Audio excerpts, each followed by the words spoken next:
সারা বাংলাদেশ তারেক রহমানকে নিয়ে ব্যস্ত, আর আমি জাস্ট ভাবতেছি জাইমা রহমানকে নিয়ে। ভাই কি পরিমাণ গ্লোয়িং, হেলদি, স্পটলেস স্কিন আপনারা সবাই দেখছেন। হা, আমি জাস্ট ভাবতেছি জাইমা রহমান একটা ইউটিউব চ্যানেল খুলে তার স্কিন কেয়ার রুটিনটা আমাদের সাথে শেয়ার করলেও তো পারে।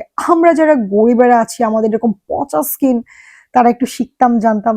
বাট পরে অনেক রিসার্চ করে দেখলাম হ্যাঁ বাপ মা দাদি 14 গোষ্ঠী সব সাদা, তাহলে হ্যাঁ তো সাদাই হইব ভাই।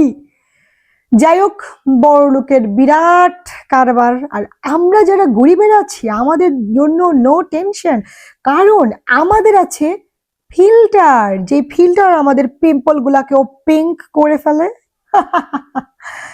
পৈশাসিক একটা শান্তি নিজেকে দিলাম। যাই হোক, এর মধ্যে আবার সেফুদারে দেখি বলতেছে আইসা, এই তরুণেরা, আমার সুন্দরী কিউটি নাতনি জাইমা রহমানের দিকে কেউ নজর দিবা না। কিন্তু আমি সেফুদা কাকুকে বলতে চাই, কাকু, তরুণেরা কি নজর দিবে? আমরা তরুণীরাই তো আপনার নাতনির দিকে নজর দিয়ে রেখেছি, নজর দিয়ে ফেলেছি অলরেডি। সো আপনার নাতনিকে একটু থু থু মাসাল্লা দিয়ে রাখেন, নাহলে আমাদের মতন গুড়া গাড়িয়ে ভরে যাবে। After all, we are Bengali, so be careful. Thu thu, mashallah, Zaima Rahman cutie.